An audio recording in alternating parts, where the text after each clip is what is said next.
Hello everyone, नमस्ते। Welcome to diet कुंडली। आज मैं आप सभी के साथ शेयर करने वाली हूँ high protein high fibre laddoo की रेसिपी।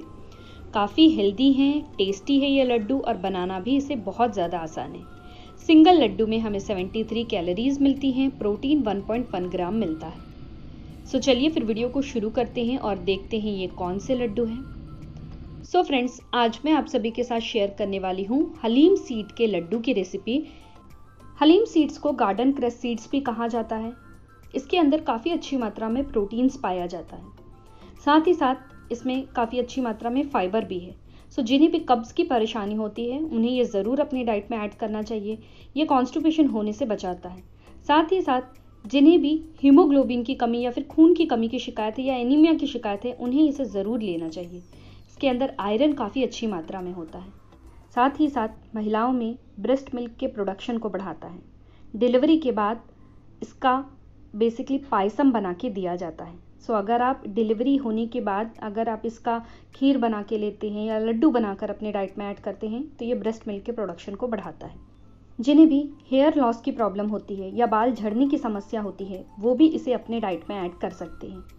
साथ ही साथ जिनका भी पीरियड इरेगुलर होता है सो वो भी अगर आप इसे अपने डाइट में ऐड करते हैं तो ये पीरियड को रेगुलराइज करने में भी मदद करता है।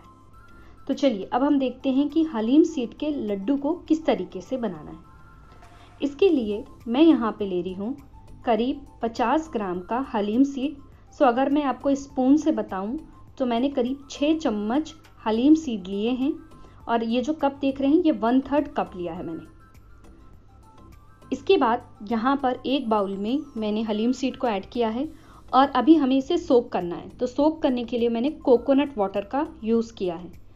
मैंने इसमें करीब 200 ml के आसपास का कोकोनट वाटर ऐड किया है और करीब इसे हमें 4 घंटे तक सोक होने के लिए रहने देना है। 4 घंटे के बाद देखेंगे तो ये जो हलीम सीड है ये अच्छे से फूल गए हैं।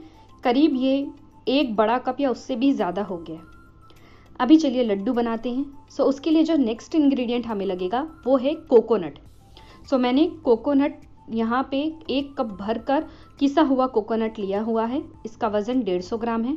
सो आप अगर एक पूरा कोकोनट और दूसरे कोकोनट का थोड़ा सा पोर्शन लेते हैं तो वो करीब 150 ग्राम के आसपास रहता है। यहाँ पैन पे मैंने अभी 1 चम्मच का घी ऐड किया है। सबसे पहले इसमें मैं कोकोनट ऐड कर रही हूँ और इसे मैं करीब 5 से लेकर 8 मिनट तक मीडियम फ्लेम में फ्राई करूँगी। यहाँ देखेंगे तो कोकोनट जो है ये हल्का सा रोस्ट हो गया है। सो अभी मैं इसमें ऐड कर रही हूँ सोक किया हुआ हलीम सीड और इसे फिर से हमें 5 से लेकर 8 मिनट तक स्लो टू मीडियम फ्लेम में हमें इसे चलाते रहना है।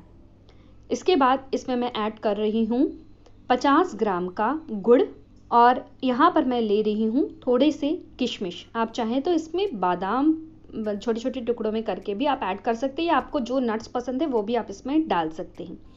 फिर हमें इसे अच्छे से चला लेना है। जो स्वीट है ये आपको अपने हिसाब से एडजस्ट करना पड़ेगा। थोड़ी देर के बाद जब मैंने टेस्ट किया तो मुझे लगा कि इसमें बहुत ही कम मिठास लग रहा था। सो मैंने इसमें फिर से दोबारा 30 ग्राम का फिर से मैंने जैगरी या फिर गुड़ का पाउडर जो है ये इसमें ऐड किया है और इसे मैंने अच्छे से मिक्स कर लिया है। और अभी काफ़ी अच्छे ढंग से हमारा जो ये मिक्सचर है ये बनकर रेडी है। सो इसे एक प्लेट में मैंने फैला लिया है ठंडा होने के लिए। और इससे लड्डू बनाना बहुत ज़्यादा आसान है बिकॉज ये पूरा ऑयल है। क्योंकि अगर आप कोकोनट देखते हैं तो कोकोनट के अंदर बहुत सारा ऑयल रहता है। सो लड्डू आपको बनाने में बिल्कुल भी तकलीफ नहीं होगी। इस तरीके से थोड़ा थोड़ा ये मिक्सचर लेकर आप उसको राउंड शेप में बना सकते हैं और ये लड्डू जो है ये बनकर रेडी है। आप इस मिक्सचर से टोटल 17 लड्डू बना सकते हैं और ये जो लड्डू हैं आप इन्हें फ्रिज में आराम से 15 दिन तक स्टोर करके भी रख सकते हैं।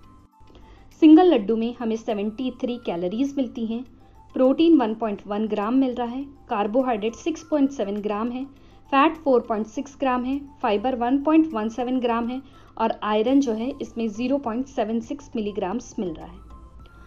काफ़ी हेल्दी है ये लड्डू, टेस्टी भी है। सो फ्रेंड, आप इसे ज़रूर ट्राई करिएगा और मुझसे नीचे कमेंट बॉक्स में ज़रूर शेयर करिएगा कि ये लड्डू कैसे बने।